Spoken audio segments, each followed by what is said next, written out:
Students, good morning everyone. How are you? I am absolutely fine here and hope to you same at your home. Students, जितना भी work आपको दिया जा रहा है, पहली चीज़ सबसे पहले तो इस वर्क को आप अपनी नोटबुक में करते रहें और इसको जल्दी से जल्दी आप चेक करा लें. ओके, विद इन 3 और 4 डेज़ आप अपना सारा टॉपिक वर्क कंप्लीट करके और इसको ज़रूर चेक करा लें. देखिए स्टूडेंट्स, आज 11th क्लास की केमिस्ट्री में लेकर के आए हैं VSEPR थ्योरी. तो इसके बारे में चलते हैं. VSEPR थ्योरी है क्या? तो सबसे पहले आप इसकी फुल फॉर्म लिख लीजिए. Valency cell electron pair repulsion theory. अब आप इसको देख लीजिए. वैलेंसी सेल VSEPR ये है VSEPR theory. Valency cell electron pair repulsion theory. ये क्या बताना चाहती है यहाँ पर? देखिए, वैलेंस सेल का मतलब क्या है? आउटर मोस्ट सेल, जहाँ पर जो इलेक्ट्रॉन पार्टिसिपेट करते हैं. ठीक है, तो जहाँ जिस सेल में वो इलेक्ट्रॉन रहते हैं वो वैलेंस सेल होती है. इलेक्ट्रॉन पेयर रिपल्सन थ्योरी, यानी कि इलेक्ट्रॉन के जो पेयर होते हैं वो आपस में रिपल्सन करेंगे एक दूसरे के साथ. और यही जो है यहाँ पर डेफिनेशन बताने की भी कोशिश की जाएगी. तो देखिए, सबसे पहले जो है ये थ्योरी जो है 1940 को दी गई थी. 1940 को दी गई थी. इसके अंदर 2 साइंटिस्ट ने अपना जो है एक बहुत बड़ा योगदान दिया, जिनमें से थे एक साइंटिस्ट सिडविक और दूसरे थे पोवेल और सिडविक. ये 2 साइंटिस्ट यहाँ पर रहे, लेकिन फाइनल टच 1957 को दिया गया.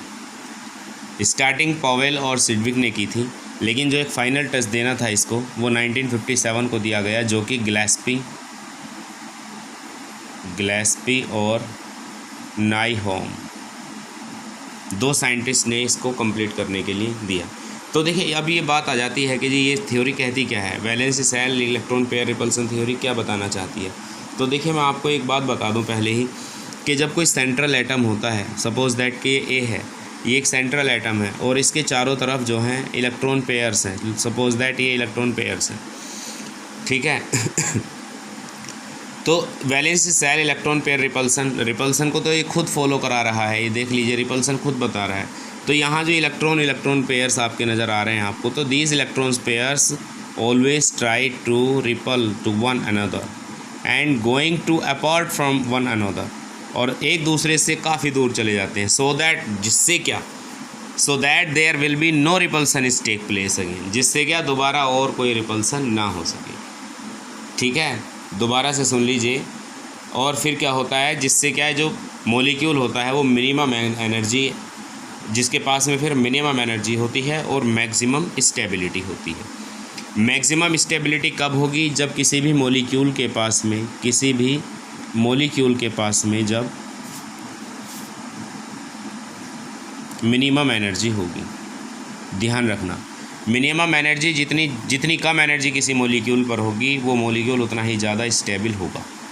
तो और मिनिमम एनर्जी होगी कब? जबकि कोई रिपल्सन इन दोनों के बीच में ना हो. तो मैं आपको इसकी थ्योरी की फॉर्म में इसकी डेफिनेशन आपको बता देना चाहता हूँ. तो इसकी आप डेफिनेशन कुछ इस तरह से लिखेंगे. द इलेक्ट्रॉन पेयर्स, दिख रहे हैं आपको, the electron pairs surrounding a central metal atom are repel to one another, एक दूसरे को रिपल करते हैं. Are repel to one another and going apart to one another, और एक दूसरे से दूर चले जाते हैं. So that there will be no repulsion will be there as a result. अब इस रिजल्ट के बाद as a result the molecule gain minimum energy and maximum stability. This is the definition of valency cell electron pair repulsion. ठीक है, इस definition को आप अच्छे तरीके से कैरी कर लेना. मैं एक बार फिर से बता रहा हूँ. The electron pair surrounding to a central atom are repelled to one another and going apart to one another, so that there will be no repulsion is take place between these electron pairs.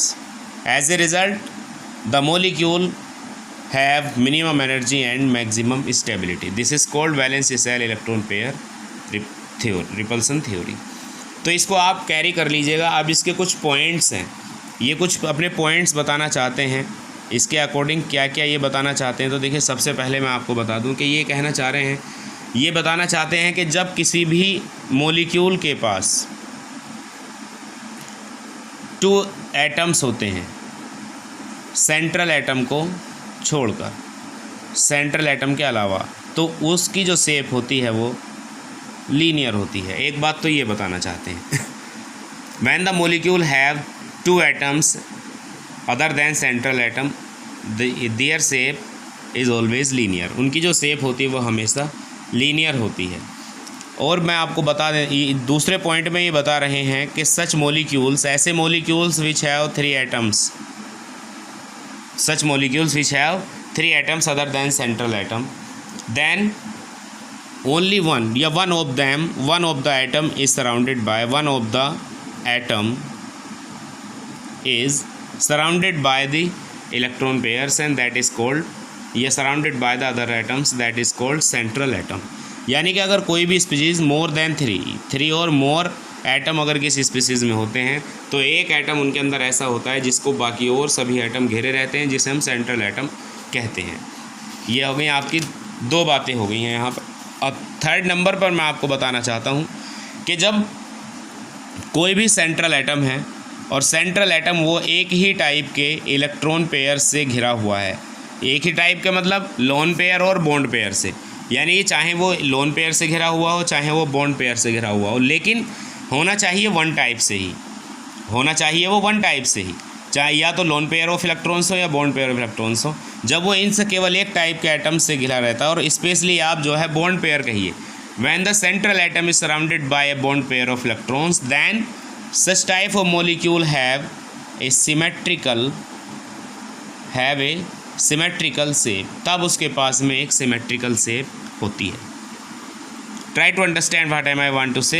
I just want to say that when a molecule is surrounded by the bond pair of electrons only, then such type of molecule always have symmetrical shape। ठीक है, example के तौर पर अगर यहाँ पर बात की जाती है तो ऐसे बहुत सारे एग्जाम्पल हैं। आप CH4 का मोलिक्यूल देख लें तो इसके पास में क्या है कि कार्बन है और हाइड्रोजन के 4 एटम्स हैं। चेक कर लीजिएगा आप, ये लीजिए। जब आप इसको बनाओगे तो इसकी जो शेप होगी कुछ इस तरह की होगी, टेट्राहेड्रल शेप इसके पास होती है। चलिए उस बात को तो छोड़ दीजिए, but main feature is that कि यहाँ जो ये कार्बन एटम है वो चारों ओर से बॉन्ड पेयर ऑफ इलेक्ट्रॉन से घिरा हुआ है केवल, क्योंकि कार्बन के पास अपने 4 इलेक्ट्रॉन होते हैं और वो उसके 4 के 4 electron 2 bond pair of electron से घिरा हुआ है। इसके 4 के 4 इलेक्ट्रॉन जो है बॉन्ड बनाने में पार्टिसिपेट कर रहे हैं, क्योंकि आपको पता है बॉन्ड पेयर ऑफ इलेक्ट्रॉन क्या होते हैं, जो बॉन्ड बनाने में पार्टिसिपेट करते हैं, और लोन पेयर ऑफ इलेक्ट्रॉन क्या होते हैं, जो बॉन्ड बनाने में पार्टिसिपेट नहीं करते। तो यहाँ जो है ये 2 जिसके चारों ही इलेक्ट्रॉन बॉन्ड बनाने में पार्टिसिपेट कर रहे हैं, तो हम यहाँ ये कह सकते हैं कि ये चारों के चारों बॉन्ड पेयर ऑफ इलेक्ट्रॉन है। बॉन्ड पेयर ऑफ इलेक्ट्रॉन यहाँ पर 2 हैं, तो ये 2 मतलब एक को जो है 2 इलेक्ट्रॉन, 2 को बॉन्ड पेयर मतलब समझ गए होंगे आप, जोड़ा हो गया। तो ये 2 बॉन्ड पेयर ऑफ इलेक्ट्रॉन है आपके पास, और ये दोनों ही बॉन्ड बनाने में पार्टिसिपेट कर रहे हैं, और ये कार्बन एटम को घेरे हुए हैं। जब ये कार्बन एटम को घेरे हुए हैं तो इसकी जो शेप होगी वो सिमेट्रिकल शेप होगी, इसकी एक डेफिनेट जियोमेट्री होगी। ये बात मैं बताना चाह रहा हूँ। अब नंबर 4 पर मैं आपको लेकर चल रहा हूँ कि when a molecule is surrounded by lone pair of electrons as well as bond pair of electron, then such type of molecule have not definite geometry. उनके पास में डेफिनेट जियोमेट्री नहीं होती है। आप दोबारा समझ लीजिए कि when a molecule is surrounded bye the lone pair of electrons as well as the bond pair of electrons, then such type of molecule have indefinite geometry। तब उन मोलिक्यूल के पास में एक indefinite geometry होती है। एग्जाम्पल के तौर पर मैं आपको मोलिक्यूल दिखा देना चाहता हूँ NH3 का। तो नाइट्रोजन को जब आप बनाओगे तो इसकी जो शेप होगी कुछ इस तरह की होगी। यहाँ देखिए, नाइट्रोजन के पास होते हैं 5 इलेक्ट्रॉन आउटर मोस्ट सेल में, तो 2 तो ये रहा, और 3 ने यहाँ पर बॉन्ड बनाने में पार्टिसिपेट कर लिया। तो अगर यहाँ पर देखें तो 3 इलेक्ट्रॉन जो है बॉन्ड बनाने में पार्टिसिपेट कर रहे हैं, यानी वो बॉन्ड पेयर हैं, और ये लोन पेयर है। तो यानी नाइट्रोजन को जो एटम है वो बॉन्ड पेयर से भी और लोन पेयर से भी, दोनों से घिरा हुआ है। तब यहाँ पर ये कहा जा सकता है कि इसकी जो शेप है वो एसिमेट्रिकल है, एसिमेट्रिकल जियोमेट्री है इसके पास। आपको ये बात बताने की कोशिश की जा रही है स्टूडेंट्स। ये उम्मीद करता हूँ कि आपके दोनों टॉपिक समझ में आए होंगे, दोनों ही बातें। और इसका जो ऑर्डर फिर जो एक रिपल्सन का जो ऑर्डर है वो कुछ आगे चलता है। देखिए कुछ एक ऑर्डर बन जाता है, और वो ऑर्डर किस तरह का होता है वो मैं आपको दिखा देना चाहता हूँ। लोन पेयर, लोन पेयर यानी ये रिपल्सन का ऑर्डर है। रिपल्सन किन में ज़्यादा होगा? लोन पेयर, लोन पेयर में ग्रेटेस्ट होगा। लोन पेयर और बॉन्ड पेयर में किस तरह का होगा? इससे थोड़ा कम होगा। और बॉन्ड पेयर में तो सबसे ही कम होगा। तो ये ऑर्डर है रिपल्सन का। यहाँ पर ये आपके 4 पॉइंट्स आपने नोट किए हैं। चारों के चारों पॉइंट्स को अच्छे से आप नोट कर लेना। ये valence shell electron pair repulsion की थ्योरी के पॉइंट्स हैं। अब बात आ जाती है पॉइंट नंबर 5 की। तो पॉइंट नंबर 5 जो है VSEPR थ्योरी का, ये बताता है कि द शेप, जो शेप होती है मॉलिक्यूल की, shape of the molecule, shape of the molecule depends on the number of electrons. Shape जो है मॉलिक्यूल्स की वो डिपेंड करती है इलेक्ट्रॉन्स के ऊपर, नंबर ऑफ इलेक्ट्रॉन्स के ऊपर। The shape of the molecule is depend on the number of electrons. ठीक है, और नंबर ऑफ इलेक्ट्रॉन्स भी कैसे? Lone pair of electron as well as bond pair of electron. Specially यहाँ पर ये कहा जा सकता है the shape of the molecule, हाँ बस ये दोनों ही कह लीजिए। Shape of the molecule is depend on the number of lone pair of electron as well as the bond pair of electron. तो ये 5 पॉइंट VSEPR थ्योरी के हो गए।